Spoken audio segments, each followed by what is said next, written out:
How's it, Cyril?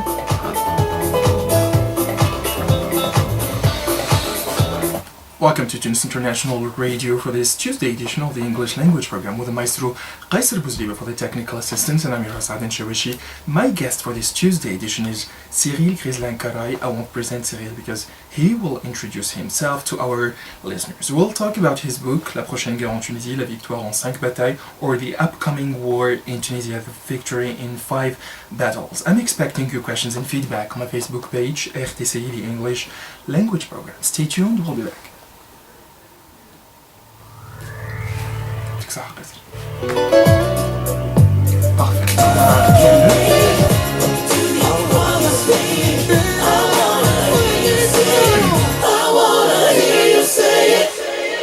I Wanna Hear You Say It by Michael Bolton. Welcome back. It's 2:04 on our radio station, and my guest is Cyril Grislain Karray. I will let you introduce yourself, Cyril. Welcome to RTCI. Thank you very much for inviting me. Thank you for accepting the invitation. Oh, it's a pleasure. So talking about myself, I don't very much like, where should I start? I was born in Tunisia. I'm Tunisian and French. I lived in Tunisia until 14 years old. 87, when Ben Ali took power, was the year in which we left to France. I lived in France until the end of my studies. I studied what we call a grande école, Sudoku Paris, management studies. And then I went to Brazil. I thought I was going to Brazil for a year and a half. I stayed 12 years. 12 years? 12 years in Brazil. In Brazil, São Paulo first, and then Rio de Janeiro. And in Brazil I went for Renault, the car maker. I was part of a team that set up Renault in Brazil under the leadership of Carlos Ghosn, who is a bit of a guy who could have been Tunisian. He's from everywhere, many cultures. He speaks French, Arabic. Guy. He's a very, very bright guy. I mean, he's the CEO of Renault Nissan today in the world, and he's Lebanese actually from Brazil. And then I joined McKinsey & Company, which is the leading consulting firm in the world, and I quickly became a partner of McKinsey. So I've been most of my career a partner at McKinsey & Company. I was a global partner in the sense that I was a shareholder of the global McKinsey & Company in the world. I led the Rio de Janeiro office for McKinsey. I was also the leader of a professional practice called Governance Organization Transformations for Latin America. So I traveled a lot, way too much actually. I was part of the global board of McKinsey for this professional practice, which also has to do a lot with crisis management, succession management, governance breakouts, etc. And we'll come back later why I was involved in the revolution. I traveled or worked or lived in around 30 countries in the world. 30 countries? 30 countries in the world. I had clients all over the world. I followed client team from McKinsey, given my positions at McKinsey, serving clients literally in the whole world, global clients, government clients, companies, NGOs, variety of institutions. So after that, at a point for personal and professional reasons, I wanted to get closer to Tunisia. I wanted to come back closer to the bled, to the origins, the origins, my source, and I was just not clear at how to do that in the best way. And at some time, an opportunity uprised, which was to join the McKinsey Casablanca office, where we already used to serve the King Mohammed VI since he actually took power.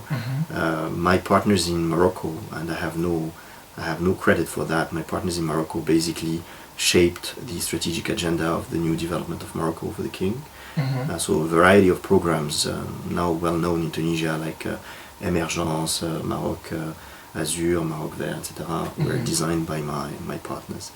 So I thought that being in Casablanca was a good idea because I would learn from my partners how to strategize the economic development for a country very similar to ours, which was Morocco, and from there they also used to work for Turkey, for Jordania, for India, for a certain number of African countries. So we had a wide variety of approaches and experiences and exposures to economic development and social development in countries of variety of political and cultural contexts.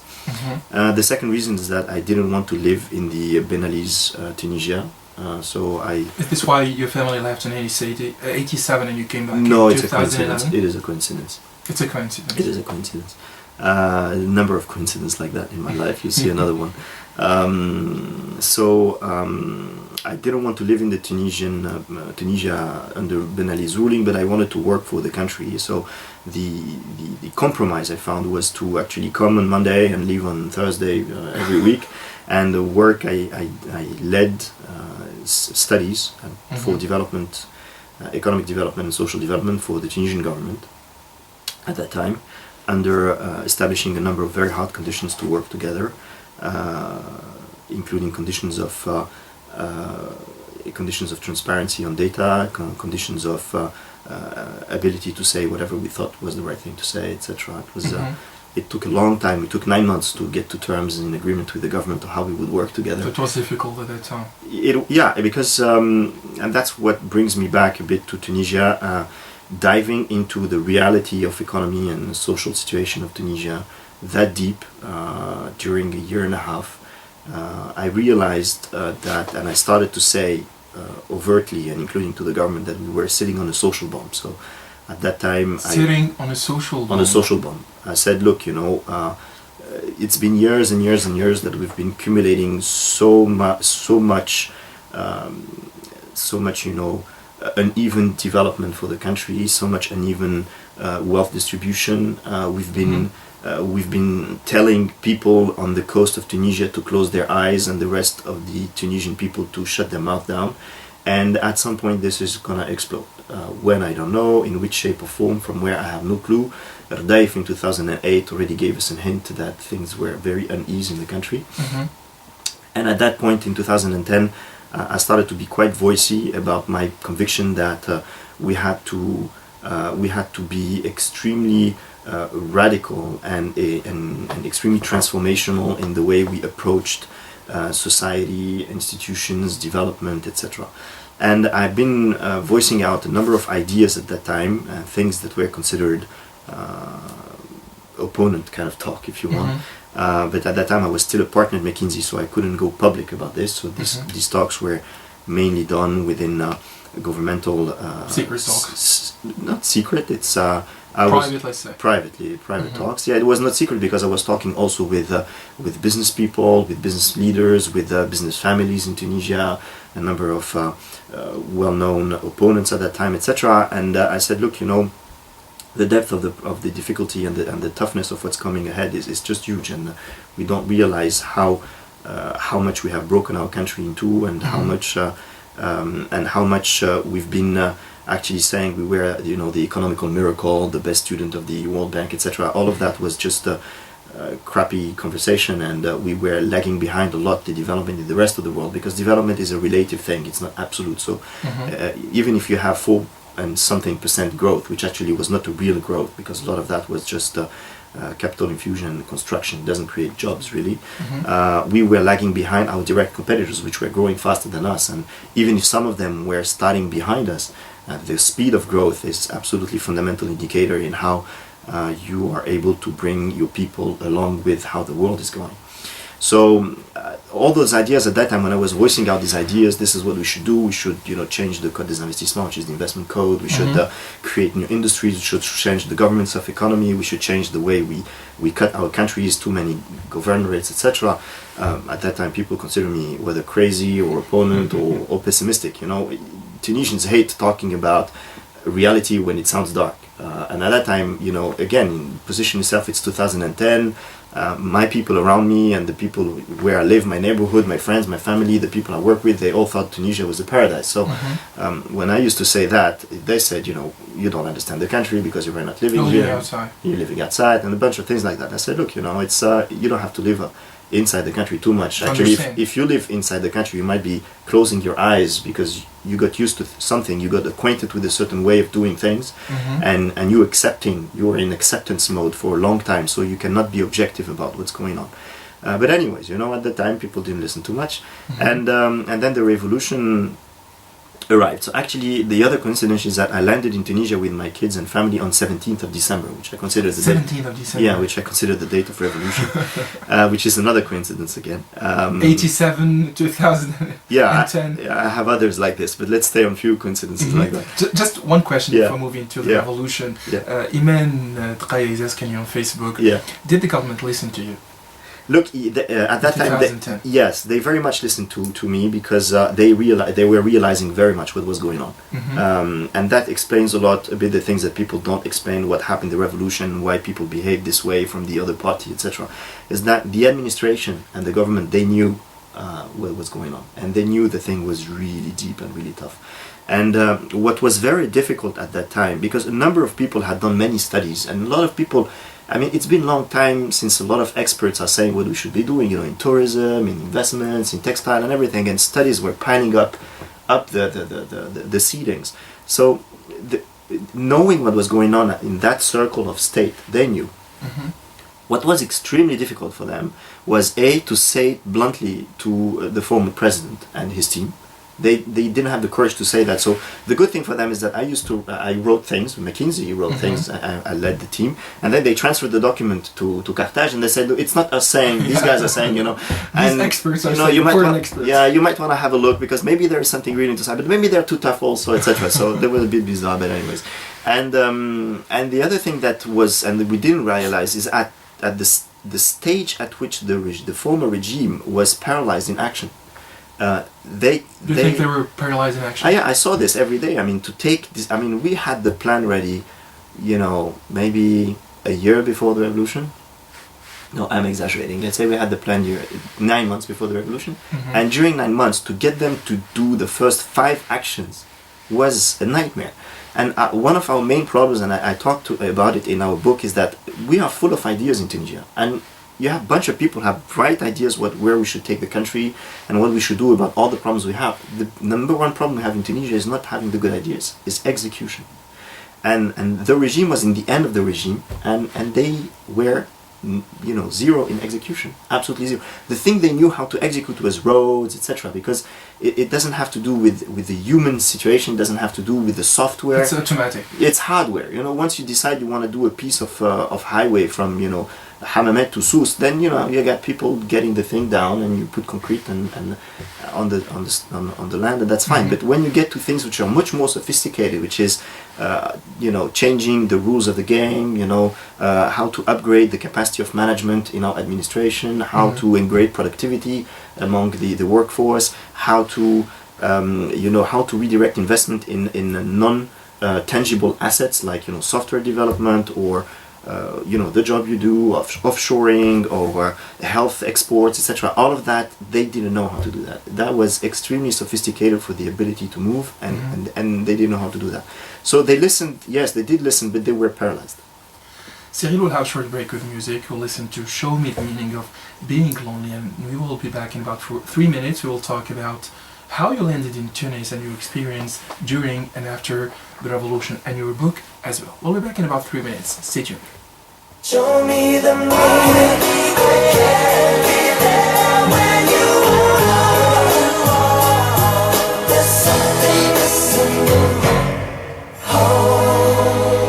Show Me the Meaning of Being Lonely. Welcome back. It's 2:21 on our radio station. The Maestro Kaysar Bouzliba is here for the technical assistance, and I'm your host Adnen Chaouachi. I invite you to share your thoughts, comments, and questions on my Facebook page, RTC, the English language program. And my guest is Cyril, Grislain, Karray. My next question is about the decision to come back to Tunisia. You did choose to come back to Tunisia and leave the McKinsey & Company position.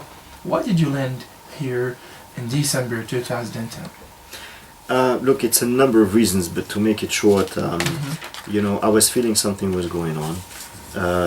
Really? Yeah, I mean, when you've been so close to the reality of the power and you see these people who are supposed to be dictatorship completely, clueless and actionless about such a big problem, you say, everybody has to die at some point in life, so he was at worst going to disappear in a few years. It were to happen at some point. So I said, look, if it happens, I want to be there. I don't know when it's going to be. I'm going to be there. Now I know my country much better. I've retuned with the reality. Then I had some personal reasons which were quite aligned with that, and then I came here.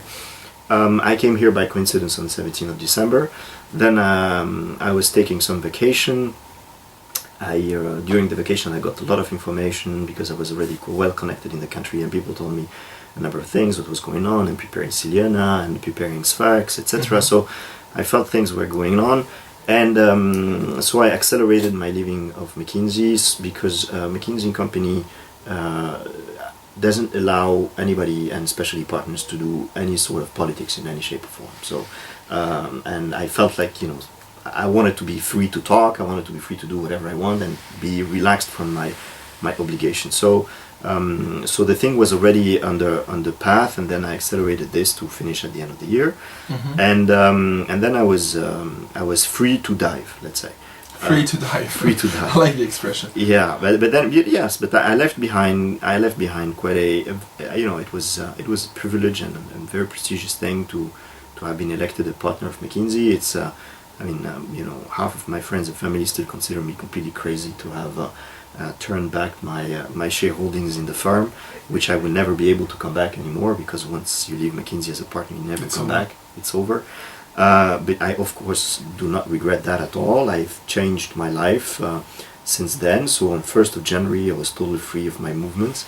And then what I started to do a few days after, so in the beginning I was here in Tunisia with my family, and my family was scared, as all the families, etc. So, especially because of the involvement I had with the government before, so, my phone was under hearings, and there was a cop guy following me every day for a year and a half. So, I was not like, it was an insecure situation. It was an insecure situation. So I took care of my family, and I took care of what was going on. I was extremely connected, and then on the 13th of January, I was convinced he was to leave.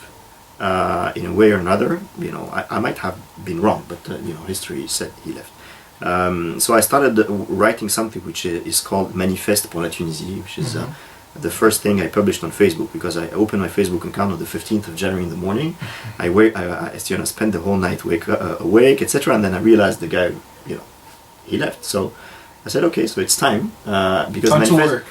Yeah, it's Manifeste pour la Tunisie is actually. Anybody could try to contest me on this. Historically, I published this in the very morning on the 15th, and I said, once he's gonna be left, what should we do? So he left, so on the 15th I said, this is what I think we should do. It's a 10 points roadmap of what I thought at that point. Can you sum up? Give us an idea about Look, it's 10 points. Just the most important ones. Yeah, so the first one was what I was calling re-establishing the security of the people. The second point was 6 months to change the constitution and have presidential elections. 6 months? 6 months, yes. Wow. And very it's, optimistic. No, not optimistic. Absolutely possible if people had the courage and made the right choices at that time. Thomas Jefferson wrote a constitution for the United States of America in 3 weeks, and he had no example in the world at that time, and it's still holding after centuries. So, anyways, I'm not gonna redo everything that I've said a lot, but I was against this constituency assembly totally at that time. Really? Totally, and history has proven it's really not the best thing we have chosen. And all of that, what I'm saying, I'm not redoing history. All of that is written. I wrote articles. If you go in my Facebook, you will see my first article is Manifeste pour la Tunisie, and then I said I was against the constituency, etc., etc. And I proposed a different roadmap, actually. The third point of Manifeste pour la Tunisie, if I'm not wrong, was a reorganization of the governance under democratic functioning. The fourth was immediate urgency measures, economically and socially, to put back some ease in the country and give back some hope to people. And there you go, and then when I wrote this down, many of these things were the things I was saying in 2010 already, but not so structured, and of course not with the regime change parameter, because I couldn't allow myself to say these things being a partner of McKinsey in 2010. So a number of people came back to me and said, look, this thing you wrote, and then these things you were saying to us last year, and we considered you were crazy, so why don't you put that into a book? So I said, yeah, maybe that's a good idea. So I wrote the book in March. It took me 3 weeks to write the book, because all the ideas... the ideas were already pretty much in my mind because I was talking about this already for a year and a half. So as much as you talk, as much as you clarify your point of view, I put it down with a number of new things that came up meanwhile. And this is why the book La Prochaine Guerre en Tunisie. On the 18th of January, Mohamed Ranouchi, who knew me well because I was serving the government before, and he knew my character, let's say, and they probably knew as well that I was specialized in crisis management and governance management, etc. Because this is what I've been doing in Latin America and in emerging countries for years as a partner in McKinsey.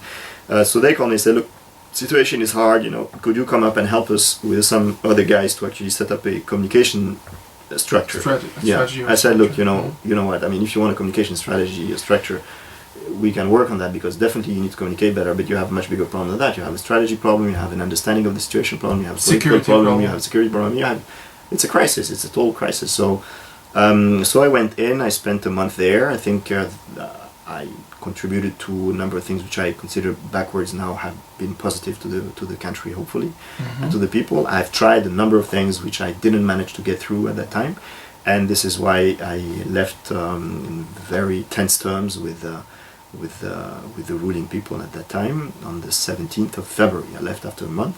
All of that benevolent, actually. Why did you leave after 1 month? Because, I'm just repeating here things I've said before so people could check. I'm not just redoing history. I was against the choice of a constituency assembly, totally against. National Constituent Assembly. Yeah, I think that the government at that time made decisions that they basically handed over the country to a new ruling coalition, which was already existing at that time. Troika existed on end of January 2011 in the name of Conseil de Sauvegarde de la Révolution, which today we are only today. I think the Jumhuri is attacking injustice today. How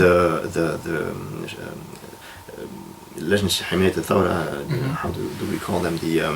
The councils of protection revolution in the streets, but they existed already at the end of January. But what you were talking about the Troika, are you linking the... Because I assisted the negotiations, I saw what was going on, and the Conseil de Sauvegarde de la Révolution, I mean, you can find all of this on the internet, but people have so little memory, I'm amazed sometimes in Tunisia, because on the 29th of January, there was a Conseil de Sauvegarde de la Révolution that signed its constituency in the Maison de la Magistrature in Tunisia, and it was with UGTT, Nahda, Takatul, CPR, and a number of others, and they sent a diktat to the government at that time, and they were strategized by Ahmed Mistiri and Siham Ben Sedri, and all of that is public, and people forget this.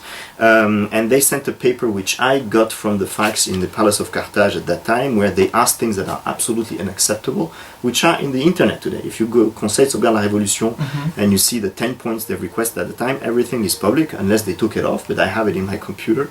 And basically, everything that has happened since Casbah II, everything that has happened since Casbah II until today was organized by this, thanks to the pressure of UGTT that menaced to make a general strike in the country, and everything is just happening exactly as it was written at that time on whatever they requested, and the result of election was predictable, given that they were the ruling party. So I was against all of that, and this I've said already in March last year. So I'm fine in repeating this in English. Probably the first time I said in English, but so I was against into this. I think that we were serving cheaply the country to the new parties. I think we didn't really took the path that allowed to give time for legislative election to happen, which take maturity time and calming people down, and giving the parties time to realize that it's not a rush, it's a marathon. And I called people, it's on my Facebook as well, I called the parties at that time to ask them to make a coalition, because I said, look, you're gonna lose this election, they are very strong, and they didn't want to hear it. They didn't realize that it was nobody realized. The thing, I had the guys in front of me. Complicated situation at the time. Yeah, but it's a lot of ego. It's a lot of people thinking that it was their right now, it was their time now, and they. I'm the one. I'm the I'm the one strategy. Yeah, but in Tunisia until today we do politics based on what we wish and not on what is real. Okay, so all the camps, but there is one camp who is powerful and another camp who is not powerful. When you're not powerful and you do politics according to what you would like Tunisia to be, or what you wish to become, or what you think you should have been, you don't do politics. You're just managing your own ego, in the sense not of... You do public relations. I wouldn't call it this way, but I mean, you lose elections. That's what you do. You lose elections. You lose That's- elections. That's I That's think the bottom line. That's what happens. So I was against all of that. I was against the way we managed security at that time. I thought we should have managed much better the sniper situation and a number of things. So I said, look, I don't have anything to do anymore here. I'm out of this place, and then I become public. So you decided to go public after leaving Yes. your position in the government. And I said at that time, if you go back to some radios I've been, I said at that time why people asked me what were you doing there, etc., etc. And I said, I lived because of that. I lived because of that. I think at that time I said, I think we have chosen a roadmap which is going to be the toughest for our country. It's extremely complicated to explain to our people who never voted what is in legislative and constituency assembly. It's extremely people to unite the people who is to be divided around an assembly. It's much easier to unite around a president. The president has to have different prerogatives, of course, than we used to have. Sure. That you can write in 10 pieces of paper. We need to give time to things to settle down, and we need to choose a regime that is capable of execution, because the country had a very hard economic and social situation. The world was in crisis. Our main clients, which is Europe and main investor, was in crisis. We had the Libyan crisis to manage. Algeria, we didn't really know where they wanted to go. Yeah. The rest of the Arab world was falling down. America was not really knowing what they wanted to do, so they probably didn't do exactly what they should, etc. And at that point, we chose the political path, which is taking us till 3 years in a bad economical situation. And I'm sorry to say it again, people hate it when I say it. People hate it when I say they're going to be we are on a social bomb. I never used the term revolution. They hated it when I said. They hated it when I said that constituency assembly are good for East Europe countries, which gets hundreds of millions of euros from the European Union. Meanwhile, they are trying to do. Where it's not our case. It's not our case, but we're in this. So now we need to You get have through to this. deal with it. Now we need to get fast. I mean, we need to understand how much time we have lost. It is just, it's a crime for the people. Cyril will have a short break with music. We'll be back after the news update. Stay tuned, we'll be back. Wonderful Word by Louis Armstrong. Welcome back, it's 2:42 on our radio station, and my guest is Cyril Grislain Karray. We were earlier talking about his book entitled The Next War in Tunisia, The Victory in 5 Battles. Cyril, can you give us an idea about this book and the provocative title? So this book is the actually the first program for Tunisia wrote after the revolution, which I've been thinking since 2010 more or less. The title, my war in the book, is a war declared against exclusion, poverty and unemployment, which are, and I hope we will one day remember again, because I think we have forgotten already that these are the real sources and origins of the revolution that the Tunisian people have made. This war, it has to be a war because the magnitude of the problem is just gigantic. And it has to be a war because the kind of methods, tools, solutions and approaches that we need to use are radically different than we used to. They are sometimes brutal. Brutal. Really? Yeah. And they have to, because the problem is more than brutal, it's criminal.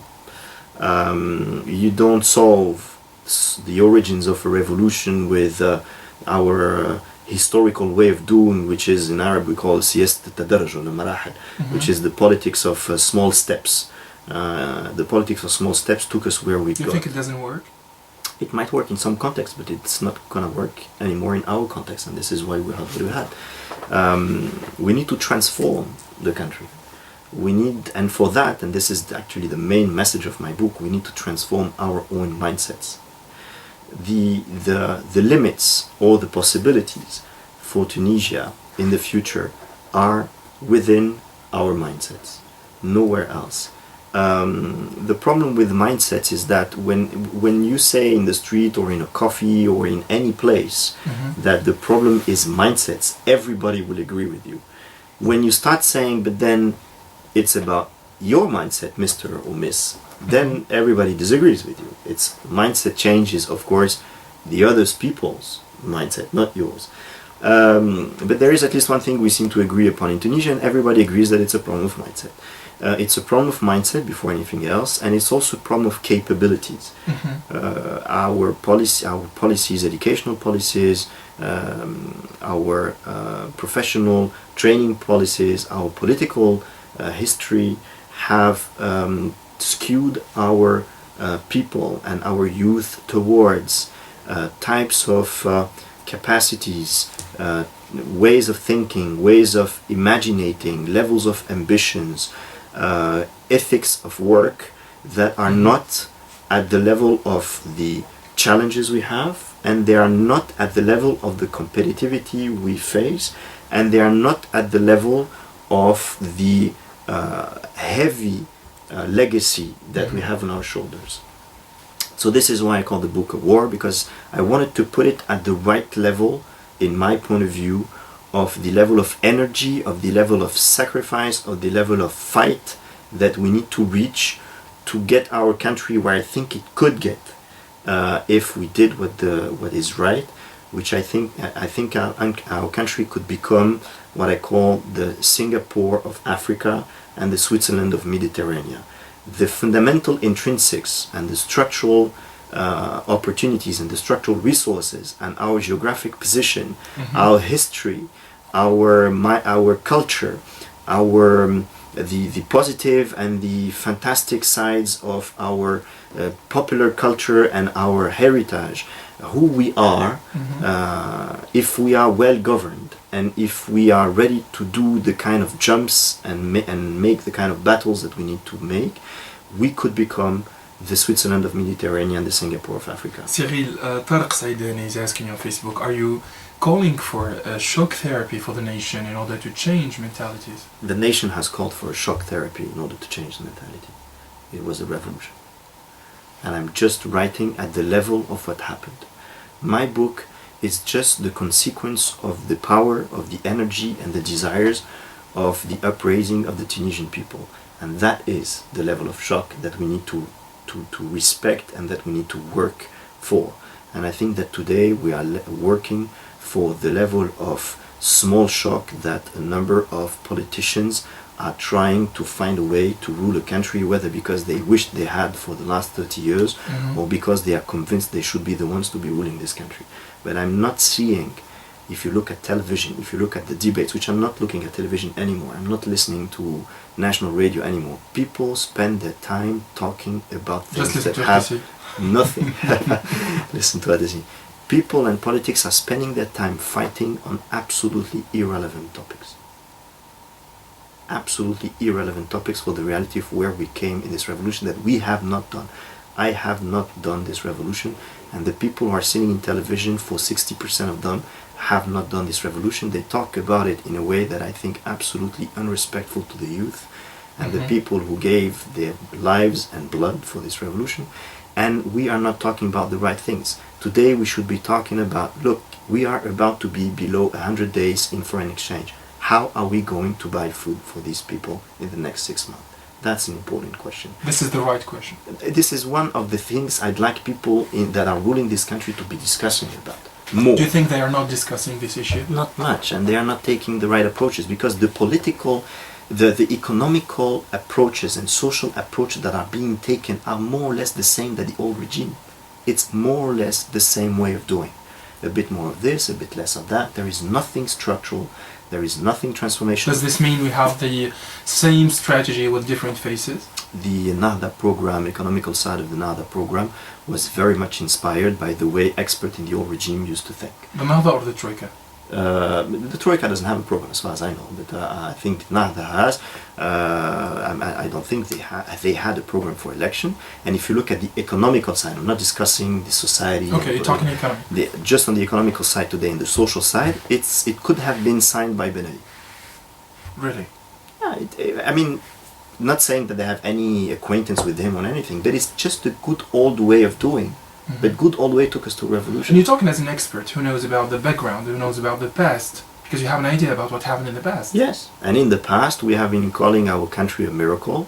Economically, our country has recovered in the beginning of the 90s, but since I would say around 2002, our country has taken huge lags behind in terms of preparing our youth to to the new jobs that are out there in the world, to the new ways of making money.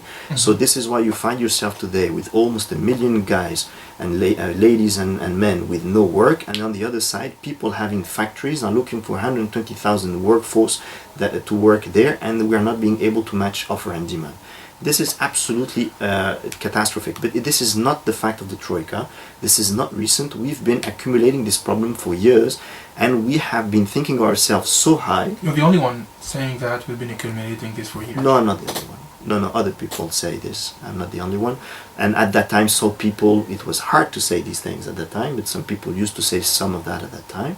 And, the fact that a young woman getting out of university with a diploma in social sciences finds herself at 45% chance, or 50% chance, let's say, to make it simple, unemployed, is not something that happens from day to night. This is something that is the widest disconnect that we have created over years between what we should be producing and selling and what we are, and therefore what we should be producing in terms of capacity and workforce and what we have been. Cyril will have a short break with music, and we'll be back to talk about the current political, economic and social situation in Tunisia. Stay tuned, we'll be back. I want it their way. Welcome back. It's 2:53 on our radio station, and my guest is Cyril Grislain Karray. We're talking about his book and the current political, economic and social situation in Tunisia. Cyril, how would you describe the current economic situation in Tunisia? Sad. Sad. Very sad. Very optimistic. It's not a question of sadness, is neither of optimism or reality. negative. It's reality. Reality. Reality is the economy is sad. We have lost a lot of the not so much we had in terms of reserves. We have lost the most important asset for a country like ours, which is trust. We have lost the trust of the Tunisians investors. We have lost the trust of the foreign investors. We have lost the trust of the tourism. We have lost the trust of the buyers who used to buy our stuff export. And we, of course, have lost the trust in each other. So what have we gained? Economically and socially? Yeah. I thought that the revolution had offered us a white sheet. And it happens only once every maybe at best 50 years in the history of a country, that you have the opportunity to have a white paper in front of you and you can write on it whatever you want. And after the revolution, this was my dream. This was what I was hoping and working for, and this is why I wrote a book, which is a white sheet. And we are losing that opportunity. Is this why you talked about a social bomb rather than a revolution a year ago? No, because I could have told you and lied to you that I was thinking of a revolution, but I never thought about this. I never really knew what was the form of that thing. I just thought that socially the situation was not possible to sustain so much long. Now, whether it took the form of revolution or whatever, I didn't know. I wouldn't be able to put a name different than social bomb, which was more factual to what I was seeing. The other thing that I was seeing, as I was saying in the beginning, is that the regime didn't appear to me as being a regime capable of containing that. So a bomb with nobody containing the bomb, then something must happen, but whatever it is, at that time, impossible for me to say. And nobody said this at that time anyway. So the situation is sad. I'm gonna say again the kind of things that I've been saying for a long time, and people hate when I say this because they say, "Oh, you're optimistic," etc. But it's just the reality. We are entering a period of 3 to 5 years of very tough times. Where's the way out, Cyril? The way out is we need to really speed up and finish this bloody constitution, if you allow me the term, because we didn't raise up for a constitution. The people didn't die asking for a constitution. We need a constitution, that's fine. Let's just get rid of this so that we have a legal framework to work in. Let's hope not to put in this because what you see today is we are fighting parties against parties in different camps, whether to change or not to lose 60 years, what we won in 60 years. Because in the last 6 years, there are things we won. There are assets for the country, for the people. And we are spending our time in whether we're going to lose part of that or not. And we are not spending our time in what are the things that we didn't do right in the last 60 years. What are the problems we accumulated in the last 60 years and how we solve that. So instead of keeping what was right and working on what is wrong, we're spending our time in trying not to change or to change what was right, and we're not spending anything of our energy on what is wrong. And so we need to finish this constitution quickly. We need to have elections quickly. so that we have a ruling party, whoever that is, that can rule a country for 5 years. And when you rule for 5 years, you can make plans for 5 years. And then they make plans and they stick to it, and hopefully whoever is going to rule this country will have good plans and execute them well. And the other thing we have to do is show a different image of our country and get rid of this Salafist thing, because this is impossible to reestablish trust of anybody with these, I don't know, 1,000 guys going around and putting the whole country on nails. This is unacceptable. Cyril, what is your message to the ruling troika and the opposition? My ruling message: do what you were elected to do quickly and finish your job, and let elections happen so that we see that, so that we get to the real things. What about the opposition? Do you have a message for the opposition? The opposition has to understand that if they lost, it's because they were weaker, less professional, less organized, and have an idealistic view of this country and nothing else. Nobody stole those elections. Cyril, Grislain, Karray, thank you very much. I would like to thank all the people who are active on Facebook page. On my Facebook page, RTC, the English language program. Thank you for your emails and your questions. I couldn't really answer all the questions. I would like to thank the maestro Cyril for his valuable technical assistance. Next news update in French and the German language program. The video of this interview will be available on my Facebook page, RTC, the English language program, and on YouTube as well. Stay tuned to the best radio in Tunisia. Stay tuned to RTC. The news update will be presented by Cyril. Have a nice day. Bye-bye. Tunis International Radio, English program. Merci. Cyril.